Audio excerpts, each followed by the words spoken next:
नमस्कार। कार्यक्रम सुशासन सवालको नयाँ अङ्कमा यहाँहरूलाई हार्दिक स्वागत छ।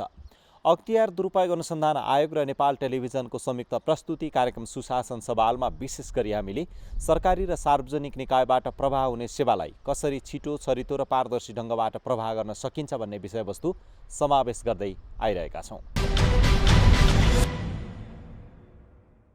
दर्शकवृन्द, विश्वव्यापी महामारीका रूपमा फैलिरहेको कोरोना भाइरसको सङ्क्रमणको सन्तास तपाईँ हामी सबैलाई छ। यसबाट बच्नका लागि एउटा मात्रै सबैभन्दा महत्त्वपूर्ण उपाय छ, त्यो भनेको सरकारले घोषणा गरेको लकडाउनको पालना गर्नु र सरकारले भने जस्तै आफ्नै घरमा सुरक्षित रहनु, धेरै मान्छेहरूको भिडभाडमा नजानु, सम्पर्कमा नजानु यसको सबैभन्दा उपयुक्त उपाय र उपचार पनि हो। त्यसैले सरकारले भनेका यी आह्वान र अनुरोधहरूलाई तपाईँ हामीले सबैले मनन गर्दै आत्मसात गर्दै अगाडि बढ्यौँ भने साँच्चीकै कोरोना भाइरसको सङ्क्रमणबाट बच्न सकिनेछ। हो, यो जानकारी सँगसँगै अब आजको कार्यक्रमको विषयवस्तुतर्फ प्रवेश गरौँ। 2057 साल जति बेला राजनीति उत्कर्षमा थियो र त्यति बेला एक किसिमको 10 वर्षे सशस्त्र द्वन्द्वको पनि उत्कर्षको बेला थियो। हो, राजनीतिक तरलताका बीच पनि अख्तियार दुरुपयोग अनुसन्धान आयोगमा नेतृत्वका रूपमा रहेर यसलाई सफलता उन्मुख बनाउनु भएका तत्कालीन अख्तियार दुरुपयोग अनुसन्धान आयोगका प्रमुख आयुक्त, त्यस्तै गरेर नेपालको निजामती सेवामा आफ्नो 34 वर्षभन्दा लामो योगदान प्रदान गर्नुभएका सूर्यनाथ उपाध्याय र उहाँको अख्तियार दुरुपयोग अनुसन्धान आयोगको यात्रा र आयोगमा रहेर उहाँले सम्पादन गर्नुभएका विभिन्न काम र उतार चढावहरूका बीचको यो सामग्री अबको पालोमा हामी प्रस्तुत गर्न गइरहेका छौँ। 2047 साल माघ 28 गते संवैधानिक निकायका रूपमा अख्तियार दुरुपयोग अनुसन्धान आयोगको स्थापना भएसँगै यस आयोग भ्रष्टाचार नियन्त्रण र सुशासन प्रवर्धनमा केन्द्रित रहेको छ। आयोगको 29 वर्षको इतिहासमा विभिन्न व्यक्तिहरूले आयोगको नेतृत्व गर्नुभएको छ। यसै मध्येका एक हुनुहुन्छ सूर्यनाथ उपाध्याय। उपाध्यायको जन्म विक्रम सम्वत 2001 सालमा वीरगञ्जमा भएको हो। नेपाल सरकारको अफिसरदेखि विशिष्ट श्रेणीसम्मको सेवामा काम गर्नुभएका उपाध्याय यो सफलतामा आफ्ना बुबा पीताम्बर अधिकारी उपाध्याय र आमा उत्तरा कुमारी उपाध्यायको सकारात्मक ऊर्जा र उत्प्रेरणा मुख्य स्रोत रहेको बताउनुहुन्छ। आफ्नो जीवनको 34 वर्ष नेपालको निजामती सेवामा काम गर्नुभएका उपाध्याय 2057 सालमा अख्तियार दुरुपयोग अनुसन्धान आयोगको प्रमुख आयुक्तमा नियुक्त हुनुभएको थियो। वीरगञ्जको त्रिजुद्ध हाई स्कुलबाट 2016 सालमा एसएलसी पास गर्नुभएका उहाँले आफ्नो उच्च शिक्षा पनि वीरगञ्जकै ठाकुरराम कलेजबाट हासिल गर्नुभयो। आइए र बिए ठाकुरराम कलेजमा पढे पनि तत्कालीन समयमा हरेक वर्ष अन्तिम परीक्षा दिन उहाँ काठमाडौँ आउनुपर्ने अवस्था थियो। बिए सम्मको अध्ययन वीरगञ्जबाट पुरा गर्नुभएका उपाध्याय 2021 सालमा पूर्णकालीन बस्ने र पढ्ने गरी काठमाडौँ आउनु भएको थियो। काठमाडौँमा आउन साथ उहाँले नेपाल ल क्याम्पसमा पढाइ सुरु गर्नुभयो भने दिउँसोको समयमा निजी संस्थाहरूमा काम गर्न थाल्नुभयो। पढाइमा अब्बल उपाध्याय 2 वर्षको लको पढाइ सकाएर 2023 सालको अन्तिमतिर आफ्नो पुर्खाको थाप्थलो लमजुङ पुग्नुभयो। लमजुङ पुग्नुभएका उपाध्यायले त्यहाँको शैक्षिक अवस्थालाई माथि उठाउनु पर्ने आवश्यकता ठानेर तत्कालीन समयमा 2024 सालमा तर्कुघाटमा वीरभक्ति नमुना मावि स्थापना गरी प्रधानाध्यापकका रूपमा 2 वर्ष काम गर्नुभयो।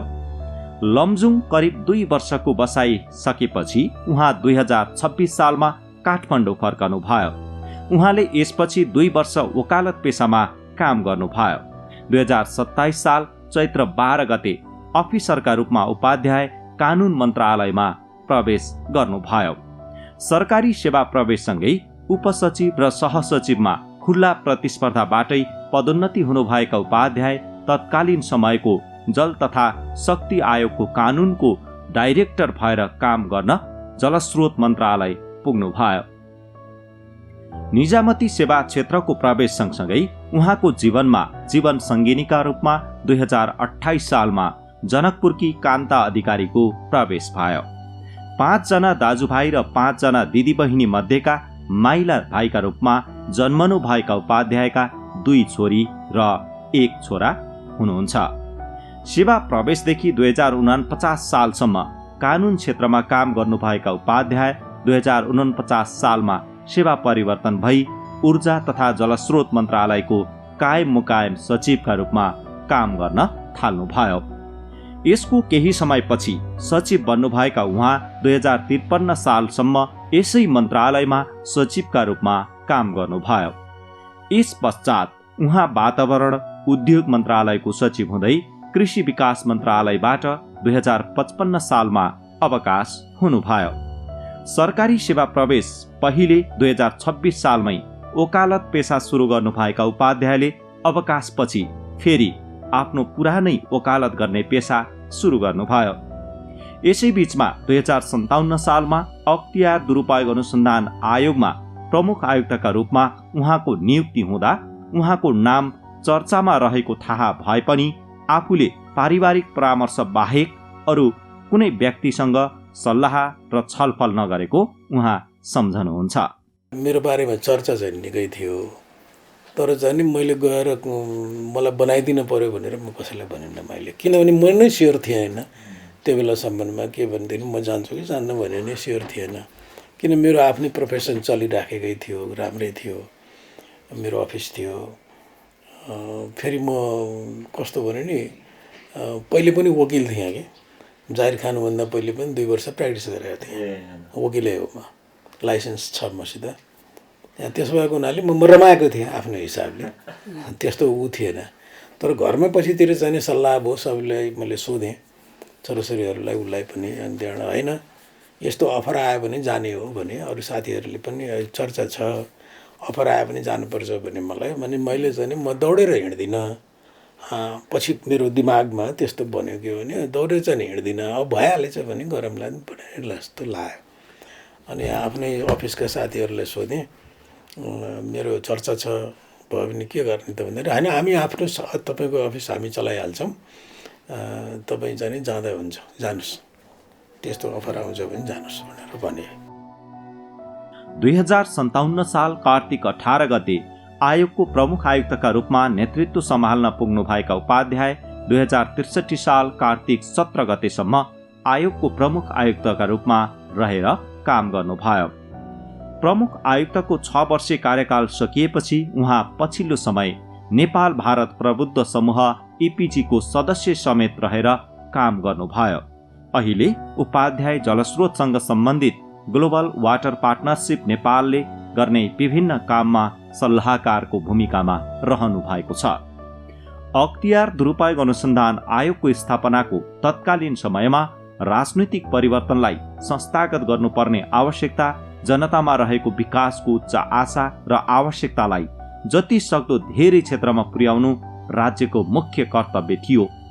यी र यस्तै विकास र सचेतनाको कामलाई जनस्तरसम्म व्यापक रूपमा अगाडि बढाउँदै जाँदा हुन सक्ने अनियमितता र भ्रष्टाचारको नियन्त्रणका लागि यसपछि आयोग आफ्नो संगठन संरचना, ऐन नियम र कानुन निर्माण लगायतका काममा निर्दिष्ट भई भ्रष्टाचार नियन्त्रण तथा सुशासन प्रवर्धनमा केन्द्रित भएको थियो। यसै क्रममा आयोगको नेतृत्व गरिरहनुभएका उपाध्यायको कार्यकाल उच्च स्तरका राजनैतिक नेतृत्वमा हुने भ्रष्टाचार र नीतिगत भ्रष्टाचारका मुद्दामा केन्द्रित रहेको थियो। उपाध्याय आफ्नो कार्यकाल सम्झँदै भन्नुहुन्छ, त्यो समयको आयोग र अहिलेको आयोगमा त धेरै कुरामा परिवर्तन आइसक्यो। आयोग आफै पनि त्यो बाटोमा अगाडि बढेको बताउँदा उहाँ हर्षित मुद्रामा हुनुहुन्थ्यो। पहिलो मोड अफ अपरेसन चाहिँ नि जस्तै अहिले स्टिङ अपरेसन बढ्ता छ होइन, हाम्रो बेलामा चाहिँ स्टिङ अपरेसन धेरै थोरै थियो, तर धेरै थोरै थियो। एउटा कुरा त्यो। दोस्रो कुरा हामी चाहिँ सुरुवातको अवस्थामा थियौँ, हाम्रो बेलामा ऐन थिएन। जुन अहिले ऐन छ त्यो सबै ऐनहरू चाहिँ हाम्रो बेलामा बनिया हो। अनि त्यसपछि चाहिँ नि सङ्गठनहरू, अख्तियारको जुन सङ्गठनात्मक रूप अहिले देख्नु भएको छ तपाईँले, त्यो सङ्गठनात्मक रूप पनि त्यस्तो थिएन। काम गर्ने मान्छेहरू पनि सीमित थिए, फेसिलिटीहरू पनि सीमित थिए, यस्तो अवस्था थियो। उपाध्यायले भ्रष्टाचारको नियन्त्रण र सुशासनको प्रवर्धनलाई उच्च प्राथमिकतामा राखेर काम गरिरहेको संवैधानिक निकाय अख्तियार दुरुपयोग अनुसन्धान आयोगले आफ्नो इतिहासलाई नयाँ ढङ्गले परिभाषित गर्नुपर्छ भन्ने मान्यता राख्नुहुन्छ। आयोगले गर्ने छानबिन र अनुसन्धान सधैँ उत्कृष्ट हुनुपर्छ भन्ने मान्यता राख्ने उहाँ आफ्नै पालामा पनि आयोगले मुद्दा हालेपछि हार्नुहुन्न भन्ने सोचका साथ काम गरेको स्मरण गर्नुहुन्छ। हाम्रो सिद्धान्त के थियो भने अख्तियारले मुद्दा हालेपछि त्यो हार्न हुँदैन, जित्नै पर्छ। नजित्न सक्ने मुद्दाहरू हामीले हाल्नु हुँदैन भन्ने हामीहरूले एउटा त्यो किसिमको सिद्धान्त अपनाएको थियौँ। हामीलाई चुनौती के थियो भने काम गर्ने मान्छे धेरै कम थिए। अब तपाईँको चाहिने मान्छे आउनै चाहँदैन थिए अख्तियारमा, है त्यो एउटा मिल्किएको संस्थाको रूपमा थियो, प्रोमिनेन्ट थिएन। अनि त्यहाँ त्यस कारणले मान्छे आएर प्रशासनकै मान्छे लिएर आउनु पर्यो, अन्तगत पाइँदैन। वकिलहरू किन यहाँ आउने, होइन, इन्जिनियरहरू किन आउने यहाँ काम गर्नलाई, ब्याङ्कका मान्छेहरू किन आउने काम गर्नलाई, स्पेसलिस्टहरू नआउने, त्यो थियो। तत्कालीन समयमा राजनीतिक तरलताको फाइदा उठाउँदै केही शक्ति केन्द्रहरूले आयोगलाई आफ्नो काबुमा राख्ने सम्भावना पनि उत्तिकै थियो। त्यसैले उपाध्यायले आयोगलाई एक स्वतन्त्र आयोगका रूपमा स्थापित गराउँदै अगाडि बढ्नुभयो। म आफ्नो सिद्धान्तमा अडिरहन्छु, म कसैलेको कुरा सुन्दिनँ, जे भने हो त्यो कुरा चाहिँ नि म गर्छु भनेर डिटर्मिन्ड हुनुभयो भनेदेखि तपाईँलाई प्रभाव पार्ने चाहिँ नि शक्तिहरू कपुछ। तपाईँलाई चाहिँ नि मेरो अनुभवमा तपाईँले नै बाटो दिनुभयो भने तपाईँको लागि चाहिँ नि त्यो कुराहरू पछि झन्झन बढ्दै जान्छ, है। अब मेरो पालामा मैले कहिले पनि मेरो फोन सबैका लागि खुला थियो, जो पनि भेट्न पाउँथेँ मलाई। मैले कसैलाई चाहिँ नि भेट्दिनँ भनेर मैले भनिनँ, सबैको कुरा सुन्थेँ, तलको कर्मचारीदेखि लिएर माथिको कर्मचारी, बाहिरको कर्मचारी सबैसित। तर गर्ने चाहिँ नि आफैले गर्ने हो, आफैले गर्ने हो। र चाहिँ नि आफ्नो छवि, पहिलो कुरा त मान्छेले आफू जसले नेतृत्व गर्ने हो या जे काम गर्ने हो त्यसमा आफ्नो उद्देश्य चाहिँ नि स्पष्ट हुनु पर्यो। कतिपय समयमा हाम्रो समाजमा संस्था, ऐन, नियम र कानुन भन्दा पनि व्यक्ति प्रधान हुने अभ्यास पनि चलिरहेका छन्। संस्था व्यक्तिले चलाउने र संस्था एक स्वतन्त्र कानुनद्वारा निर्देशित हुने भएका कारण व्यक्तिको आचरण र स्वभावले नभई संस्थागत ऐन, नियम, नीति र विधानको आधारमा व्यक्तिले निर्णय गर्दा संस्थाको गरिमा राखिराख्न सहयोग पुग्ने उहाँको विश्वास छ। अख्तियारको एउटा मेन फङ्सन के हो भने देशमा जुन भ्रष्टाचारको र व्यथितिको जुन अवस्था छ हो त्यो अवस्थालाई चाहिँ नि ट्र्याकमा लिएर आउने हो, होइन। भ्रष्टाचार चाहिँ नि बन्द गर्ने। अब त्यो भ्रष्टाचार बन्द गर्ने भनिसकेपछि त्यो मुद्दा मात्रै चलाएर चाहिँ नि हुँदैन, त्यो त एउटा पार्ट हो। मुद्दा चलाउने भन्ने कुरा पार्ट हो। एउटा वातावरण क्रिएट गर्नुपर्छ। कस्तो वातावरण भनेदेखि भ्रष्टाचारप्रतिको चाहिँ मान्छेमा नकारात्मकता, भ्रष्टाचार गर्न हुँदैन भन्ने कुराको व्यवस्था, शासनमा चाहिँ व्यथिति हुनु हुँदैन भन्ने व्यवस्था, यो गर्नुपर्छ। यो गर्नको लागि अख्तियारले चाहिँ नि पहल गर्नुपर्छ, किनभने ऊ शक्तिशाली छ, बढी शक्तिशाली छ, अरू संस्थाभन्दा बढी शक्तिशाली छ। कुरो चाहिँ त्यतिमा मात्रै सीमित छैन, त्यसमा चाहिँ नि अरू संस्थाहरूको, खास गरेर पोलिटिकल पार्टीहरूको चाहिँ नि त्यसमा कमिटमेन्ट चाहिन्छ। बढ्दो राजनीतिक चेतना र सामाजिकीकरणको कारण गाउँ गाउँमा सचेतनाको स्तर बढ्दै गएको थियो। राजनीतिक नेतृत्व पङ्क्तिमा पनि यसको प्रभाव बढ्दै गयो। यसै अनुरूप तत्कालीन राजनीतिक दलहरूले सम्पत्ति जाँचबुझ आयोग गठन गर्नुपर्छ भन्ने सहमति जुटाए, जसले आयोगलाई काम गर्न थप सजिलो बनाइदियो। हामीलाई एउटा राम्रो कुरा के भयो भनेदेखि त्यो बेलामा यो मैले गरेर होइन, अरूहरूले नै गरे, यो त्यो देशको वातावरणै त्यस्तो भयो। त्यो के भयो भनेदेखि पार्टीहरूले आफैले के रियलाइज गरे भनेदेखि होइन, यो चाहिँ सम्पत्ति चाहिँ जाँचबुझ गर्नुपर्छ भनेर पार्टीहरूले नै रियलाइज गरे। त्यो हामीले लेखेर पठाए पनि होइन। त्यो बेलाका चाहिँ नि पार्टीहरूले एकले अर्कालाई चाहिँ भ्रष्टाचार भन्ने, देशमा भ्रष्टाचार बढी लाग्यो भन्ने भएपछि उनीहरूले नै के निर्णय गरे भने सम्पत्ति जाँचबुझ आयोग बनाउनुपर्छ भनेर निर्णय गरे होइन। र सर्वोच्च अदालतको न्यायाधीशको अध्यक्षतामा त्यो सम्पत्ति जाँचबुझ आयोग निर्णय भयो। र 46 सालदेखिको मान्छेहरू जो पदमा थिए तिनीहरू सबैको सम्पत्ति विवरण लिएर चाहिँ नि उसले रिपोर्ट बनायो। ठुलै रिपोर्ट थियो। त्यो रिपोर्ट चाहिँ नि मन्त्री परिषद सचिवालयबाट कारबाहीको लागि हामी कहाँ पठायो। हामी कहाँ पठाइसकेपछि अब सरकारले पठाएको रिपोर्ट कारबाही गर भनिराखेको छ, अनुसन्धान गरेको छ, मान्छेहरूका नाम छन् त्यहाँ भनेपछि त्यसले हामीलाई चाहिँ नि धेरै सपोर्ट गर्यो। अख्तियारलाई दिएको भ्रष्टाचार नियन्त्रणको संवैधानिक अधिकारलाई आयोगले पूर्ण रूपमा कार्यान्वयन गर्दै अगाडि बढेको छ। यसरी अगाडि बढेको आयोगलाई प्रदान गरिएको अधिकार कार्यान्वयन सहित अन्य निकायहरूले पनि भ्रष्टाचार नियन्त्रण र सुशासन प्रवर्धनमा साथ र सहयोग प्रदान गर्नुपर्ने उहाँको सुझाव छ। अख्तियारलाई बनाइदिएको छु त्यस कारणले चाहिँ मेरो दायित्व समाप्त भयो भनेर सरकारले भन्ने हो भने कहिले पनि भ्रष्टाचार रोकिँदैन होइन। अब त्यसको लागि के गर्नु पर्यो त भन्दाखेरि इलेक्सन कमिसन प्रभावकारी बन्नु पर्यो होइन। इलेक्सन कमिसनमा चाहिँ नि ऐनहरू प्रभावकारी हुनु पर्यो। तेस्रो कुरो भने महालेखा नियन्त्रक कार्यालय होइन र त्यसका रिपोर्टहरूमा चाहिँ नि सरकार गम्भीर हुनु पर्यो। त्यसलाई कारबाही नै गर्नु पर्यो। त्यो चाहिँ नि अहिले के छ भन्दाखेरि उसले लेखा अनियमितता भयो भन्छ तर कारबाही चाहिँ नि कतैले देखिँदैन। कारबाही नै गर्नु पर्यो। त्यहाँ असुल उपर गर्ने लेख्या छ होइन। असुल उपर गर्ने कुरा नै कति बाँकी छ कति बाँकी छ। समय समयमा बहसमा आउने विषय हो निजामती सेवामा ट्रेड युनियन आवश्यकता र औचित्य तथा यस प्रक्रियामा हुने र हुन सक्ने राजनीतिक संलग्नताको अन्त्य। तर यो हुन सकिरहेको छैन। राजनीतिक हस्तक्षेपको परिणाम सकारात्मक नहुने भन्दै उपाध्यायले व्यावसायिक काम गर्नुपर्ने स्थानहरूमा राजनीति हाबी हुन नहुने धारणा राख्नुहुन्छ।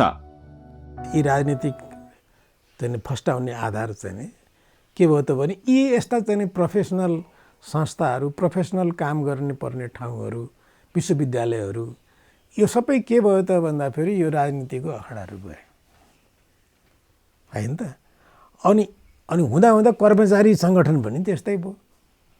अब त्यसले गर्दाखेरि यो जुन व्यथिति हो नि त्यो व्यथितिको सबभन्दा मूल कारक तत्त्व त्यो हो। जबसम्म यो तत्त्वहरूलाई हट्दैन र यसबाट ग्रसित छ फेरि स्वयं पार्टी ग्रसित छ। व्यस्त बनाए तर ऊ किनभने डेलिभरी गर्न ऊ पनि सक्दैन। त्यत्रो चाहिँ नि हामीहरूले धेरै पटक यो चाहिँ ट्रेड युनियन खारिज गर्नुपर्छ कर्मचारीमा भनेर हामीले चाहिँ यो निजामती सेवा ऐन बनाउँदाखेरि हामीले धेरै पटक भन्यौँ है। आखिर भएन। समाजमा सचेत, जानकार, शिक्षित र सभ्य नागरिकहरूको सङ्ख्यामा वृद्धि हुँदै गएको छ। यति हुँदाहुँदै पनि भ्रष्टाचार नियन्त्रण हुन सकिरहेको छैन। भ्रष्टाचार गर्ने मानसिकताको सुरुवात उसको सेवा प्रवेशकै आधारमा कमजोरी रहेको उहाँको ठम्म्याइरहेको छ। उहाँ भ्रष्टाचार नियन्त्रणका लागि अनुसन्धानको विषयलाई क्षेत्रगत रूपमा विभाजन गर्नुपर्ने धारणा राख्नुहुन्छ। नियुक्तिको प्रक्रिया, नियुक्तिको तरिका नै हाम्रो चाहिँ ठिक छैन होइन। अन्त हुने नै भयो, स्वाभाविक रूपमा हुन्छ त्यो। त्यस कारणले चाहिँ यसलाई जति तपाईँको राजनीतिकरण, अब अख्तियारले के गर्ने त? राजनीति त उसको हातमा छैन। त उसले के गर्नुपर्छ भने आफ्नो इन्भेस्टिगेसनको दायरा स्टिङ अपरेसनमा मात्रै राख्ने होइन, आफ्नो इन्भेस्टिगेसनको दायरा बढाउनु पर्यो, अलिकति डिपमा जानु पर्यो, अलिकति मेजर कुराहरूमा जानु पर्यो, मेजर कामहरूमा हेर्नु पर्यो र टप डाउन जानु पर्यो। भ्रष्टाचार विरुद्धको संयुक्त राष्ट्रसङ्घीय महासन्धि अनक्याकमा नेपाल सन् 2003मा पक्ष राष्ट्र बनेर भ्रष्टाचार विरुद्धको विश्वव्यापी महाअभियानमा सहभागी भएको छ। यस महासन्धिमा हस्ताक्षर गर्ने नेपालका प्रतिनिधि उहाँ उपाध्याय नै हुनुहुन्थ्यो। उहाँले अन्तर्राष्ट्रिय रूपमा विभिन्न माध्यम प्रयोग गरेर हुने भ्रष्टाचार नियन्त्रणका लागि यसले सहयोग पुग्ने विश्वास व्यक्त गर्नुहुन्छ। त्यो एउटा अन्तर्राष्ट्रिय प्रतिबद्धता हो, देशनहरू हो। हामी भ्रष्टाचार हटाउँछौँ भनेर एउटा प्रतिबद्धता युनाइटेड नेसन्सले कन्भेन्सनको रूपमा लियो। किनभने यो भ्रष्टाचार चाहिँ कस्तो अवस्था छ भनेदेखि यसको यो एउटा देशमा मात्रै सीमित छैन, फेरि विभिन्न देशहरूमा यसबाट ग्रसित छन् र विभिन्न देशहरूको रिलेसन पनि छ योसित। जस्तै भनौँ न मनी लन्डरिङको कुरा आयो होइन, नेपालको सम्पत्तिहरू, नेपालमा भएका सम्पत्तिहरूको बाहिर पनि कनेक्सन छ नि त होइन।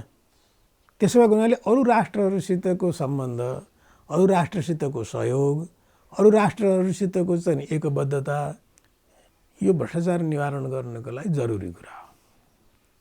त्यसो भएको हुनाले यसको एउटा प्रतिबद्धता अन्तर्राष्ट्रिय रूपमा नै एउटा प्रतिबद्धता हुनु पर्यो भनेर अन्काग बन्यो होइन। हामी त्यसको सदस्य पनि भयौँ। सरकारले यो राम्रो काम गर्यो। तर मैले भनिहालेँ नि तपाईँलाई, डकुमेन्ट आफै त हिँड्दैन नि। डकुमेन्ट जतिसुकै बनाउनुहोस् तपाईँ, डकुमेन्ट आफै त कुद्ने होइन, कुदाउनु पर्ने मान्छेले कुदाउनु पर्यो। त्यसो त अन्क्याकको पक्ष राष्ट्र भएर गर्नुपर्ने मापदण्ड अनुसारका काम नेपालले केही गरिसकेको छ भने अझै केही कामहरू गर्नुपर्ने रहेको उहाँको भनाइ छ।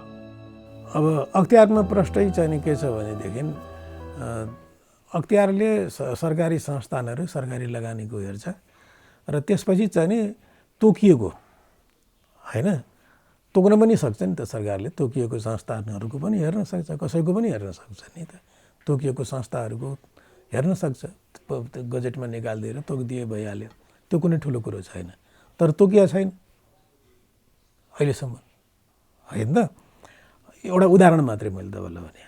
त्यस कारणले अन्काग स्वयंमा दौडने होइन, अन्कागलाई दौडाउने चाहिँ नि हामीहरूको प्रक्रियाहरू, हाम्रा कामहरू, हाम्रा संस्थाहरू, संस्था बलियो नभइकन, संस्था स्वयंमा बलियो नभइकन हाम्रो काम चल्दैन।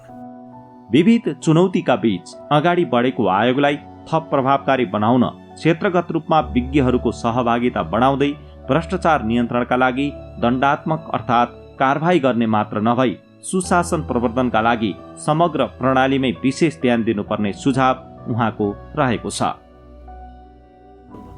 अब सबभन्दा पहिलो कुरा के छ त भन्दाखेरि अख्तियारका आयुक्तहरूमा होइन कानुनको चाहिँ नि आयुक्त एउटा चाहिन्छ, लिगल चाहिँ जानकारी भएको जो मान्छे नियुक्त गर्ने हो त्यसको रिगरस चाहिँ खोज तलास गर्नुपर्छ, त्यसको ब्याकग्राउन्डको। एउटा कुरा त्यो हो। दोस्रो कुरो तपाईँले चाहिँ यो कुनै पनि पोलिटिकल इन्फ्लुएन्स चाहिँ हामीले राख्नु हुँदैन र नियुक्त भएर आइसकेपछि म अख्तियारको आयुक्त हुँ भनिसकेपछि उसले के विचार गर्नु पर्यो भने यो 6 वर्ष म चाहिँ यो 6 वर्षमा मैले आफ्नो टार्गेटभन्दा अन्ततिर मैले चाहिँ मेरो केही छैन। त्रिभुवन विश्वविद्यालयबाट नेपाली विषयमा स्नातकोत्तर, बेलायतको लन्डन विश्वविद्यालयबाट एलएलएम पास गर्नुभएका उपाध्याय 2047 सालको संविधानको सुझाव आयोगको पनि सचिव रहेर काम गर्नुभएको थियो। उहाँ अन्तर्राष्ट्रिय कानुन र जलस्रोत क्षेत्रका विज्ञ समेत हुनुहुन्छ।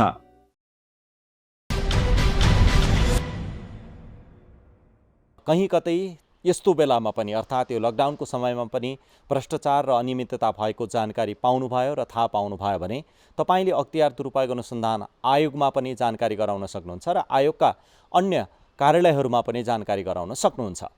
र एउटा सचेत नागरिकको हिसाबले तपाईँ हामी सबै भ्रष्टाचार मुक्त समाज र सेवाका लागि सधैँभरि अगाडि बढ्नुपर्छ र त्यसका लागि तपाईँ हामीले पहल पनि गर्नुपर्छ। यही भन्दै आजका लागि कार्यक्रम सुशासन सवालको समय सकिसकेको छ।